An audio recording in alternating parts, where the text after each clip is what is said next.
Bienvenidos a Masai Adventures Channel. Hoy vamos a recorrer uno de los lugares más conocidos, impactantes y difíciles de comprender de toda Europa.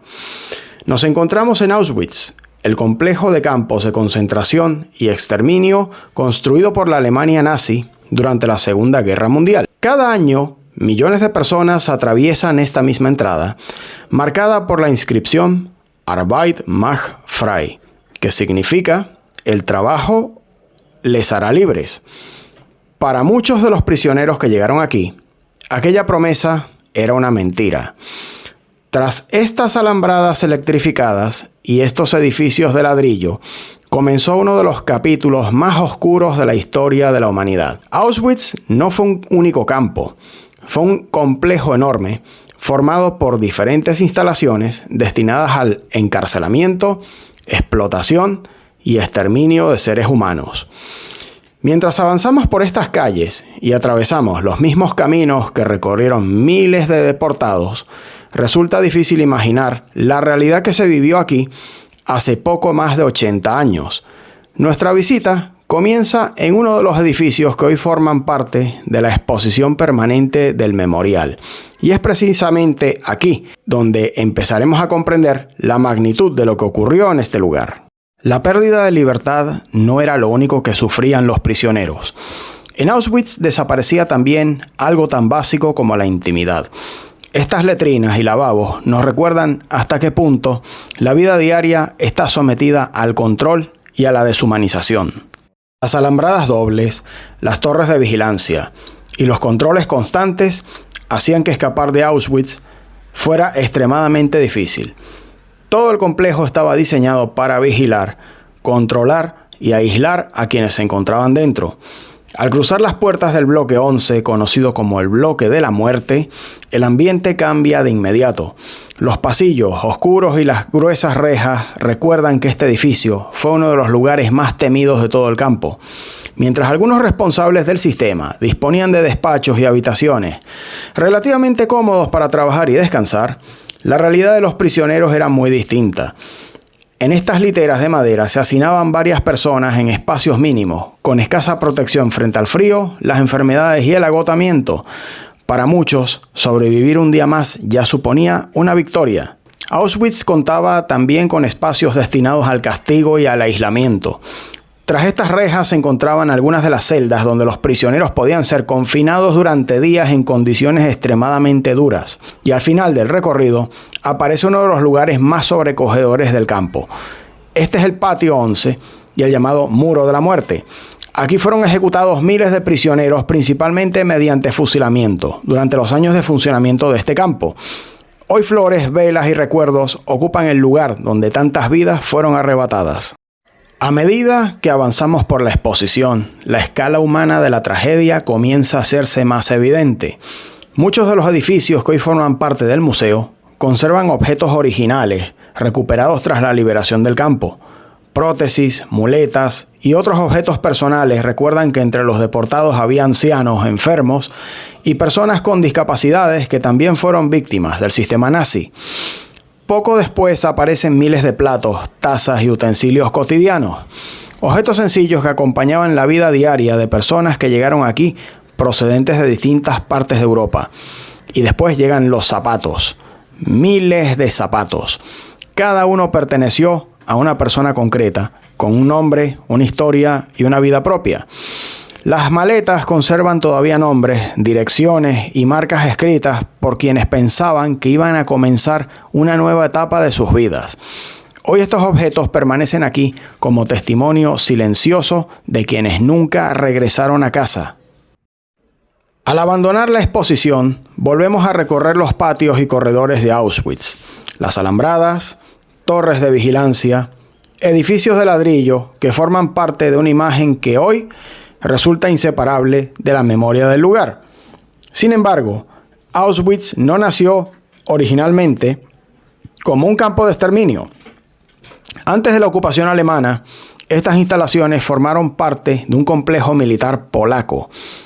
Con el tiempo, el campo fue ampliándose y transformándose para asumir nuevas funciones dentro del sistema de represión nazi. A medida que avanzamos hacia la siguiente zona del recorrido, nos acercamos también a una de las etapas más oscuras de esta transformación. Tras estas vallas y edificios se encuentra el lugar donde comenzaron los primeros experimentos de exterminio a gran escala realizados en Auschwitz. Las alambradas dobles y las torres de vigilancia recuerdan hasta qué punto el control formaba parte de cada rincón de Auschwitz. Nada estaba dejado al azar. Los movimientos de los prisioneros, los accesos y las diferentes zonas del campo estaban cuidadosamente separados y vigilados. A medida que avanzamos por este corredor de seguridad, nos acercamos a uno de los lugares más conocidos de todo el complejo. El patíbulo que aparece ante nosotros recuerda que las ejecuciones públicas formaban parte del sistema de intimidación utilizado para imponer la obediencia dentro del campo. El recorrido continúa hacia una de las zonas más conocidas y también más difíciles de afrontar de Auschwitz. Tras este pasillo se encuentra el primer crematorio y la primera cámara de gas utilizada en el campo. Lo que comenzó como unas instalaciones militares terminó transformándose en parte de un sistema concebido para el exterminio de seres humanos a escala industrial. Las instalaciones que vemos hoy fueron utilizadas durante los primeros años de funcionamiento de Auschwitz y sirvieron como precedente para los complejos mucho mayores que posteriormente serían construidos en Birkenau. Al final del recorrido aparecen los hornos crematorios. Contemplar estas estructuras en persona produce una sensación difícil de describir. Más allá de los documentos, libros y fotografías, estos espacios recuerdan hasta dónde puede llegar una sociedad cuando la deshumanización se convierte en política de Estado. Con esto termina nuestro recorrido por Auschwitz I, el campo original sobre el que se desarrolló todo el complejo. Mientras dejamos atrás sus edificios de ladrillo, sus torres de vigilancia y sus alambradas, resulta evidente que lo visto hasta ahora es solo una parte de la historia. A medida que avanzaba la guerra, las instalaciones de Auschwitz fueron ampliándose para asumir una escala cada vez mayor. Por ese motivo, los nazis construyeron un nuevo campo a pocos kilómetros de aquí. Un lugar mucho más extenso, mucho más aislado y tristemente mucho más conocido. Nuestro siguiente destino es Auschwitz II, Birkenau. Y entonces aparece Birkenau, la imagen que probablemente ha quedado grabada en la memoria colectiva de millones de personas en todo el mundo. La torre de vigilancia, las vías del tren y la inmensidad del campo permiten comprender de inmediato que estamos ante algo muy diferente a Auschwitz I. Birkenau, oficialmente Auschwitz II, fue construido para albergar una cantidad mucho mayor de prisioneros y acabaría convirtiéndose en el principal centro de exterminio de todo el complejo. A medida que nos acercamos por las mismas vías que recorrieron los trenes de deportados, la escala del lugar se vuelve imposible de ignorar. Lo que desde la distancia parece una simple torre de entrada es en realidad la puerta de acceso a uno de los escenarios más trágicos de la historia del siglo XX. Una vez dentro de Birkenau, la dimensión real del complejo comienza a hacerse evidente. Las alambradas se extienden hasta donde alcanza la vista y las torres de vigilancia aparecen una y otra vez en el horizonte. Antes de la guerra, toda esta zona era un entorno rural habitado por familias campesinas polacas. Para construir Birkenau, los ocupantes alemanes expropiaron las tierras, expulsaron a sus habitantes y transformaron completamente el paisaje. A medida que avanzamos por el interior del campo, resulta difícil asimilar sus dimensiones. Lo que vemos aquí no es un edificio aislado, ni una prisión convencional. Es un complejo gigantesco, diseñado para albergar y controlar a decenas de miles de personas. Las vías que atraviesan el campo desempeñaron un papel central en ese sistema, y estos vagones de mercancías, similares a los utilizados durante las deportaciones, se han convertido con el paso del tiempo en uno de los símbolos más reconocibles de Birkenau. A medida que nos adentramos en Birkenau, resulta imposible no fijarse en la enorme infraestructura que fue necesaria para construir y mantener un lugar de estas dimensiones. Los barracones se extienden en largas filas separadas por caminos, zanjas de drenaje y diferentes sistemas destinados a mantener operativo el campo durante todo el año. Incluso hoy, Décadas después de la guerra, gran parte de las estructuras requieren trabajos constantes de conservación para evitar que el paso del tiempo las haga desaparecer. Los muros de ladrillo que vemos a nuestro alrededor son originales en muchos casos, y algunos han tenido que ser reforzados para garantizar su estabilidad y preservar este lugar para las generaciones futuras. Caminar por estos corredores permite hacerse una idea de la inmensidad de Birkenau. Lo que hoy parece un campo abierto y silencioso, llegó a albergar a decenas de miles de personas bajo unas condiciones extremadamente duras. Pero comprender Birkenau no consiste únicamente en observar su tamaño. Implica entrar en los lugares donde miles de personas intentaron sobrevivir día tras día.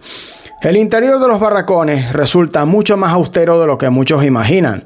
Suelos irregulares, iluminación escasa, largas filas de literas permiten hacerse una idea de las condiciones en las que vivían sus ocupantes. En estas estructuras de madera se alojaban varias personas compartiendo espacios mínimos para descansar. Durante los inviernos polacos, el frío, la humedad y las enfermedades formaban parte de la vida cotidiana. Aquí la palabra supervivencia adquiría un significado muy distinto al que solemos darle hoy. No se trataba de una aventura ni de superar un desafío puntual. Se trataba de resistir un día más, de conservar algo de fuerza y de mantener la esperanza en unas circunstancias que para la mayoría de nosotros resultan difíciles de imaginar. Incluso, instalaciones tan básicas como los lavaderos debían dar servicio a miles de personas que compartían estos barracones. Mientras abandonamos Birkenau y dejamos atrás los barracones, resulta inevitable reflexionar sobre todo lo que acabamos de ver. Durante esta visita hemos recorrido alambradas, torres de vigilancia, barracones, exposiciones, cámaras de gas, crematorios y algunos de los lugares que forman parte de los capítulos más oscuros de la historia de la humanidad. Sin embargo, más allá de los edificios y de los objetos conservados, Auschwitz-Birkenau nos recuerda algo mucho más importante. Detrás de cada maleta, cada zapato y de cada barracón hubo personas reales. Personas con familias, sueños, proyectos y una vida que quedó interrumpida por el odio, la intolerancia y la deshumanización. Quizá por eso este lugar sigue siendo tan importante hoy, no solo para recordar lo que ocurrió aquí, sino para comprender por qué nunca debería volver a ocurrir. Si este recorrido te ha resultado interesante y quieres seguir descubriendo lugares donde la historia sigue presente, te invito a apoyar el canal con un like y a suscribirte a Masaya Adventures Channel. Gracias por acompañarme en esta visita y nos vemos en la próxima aventura.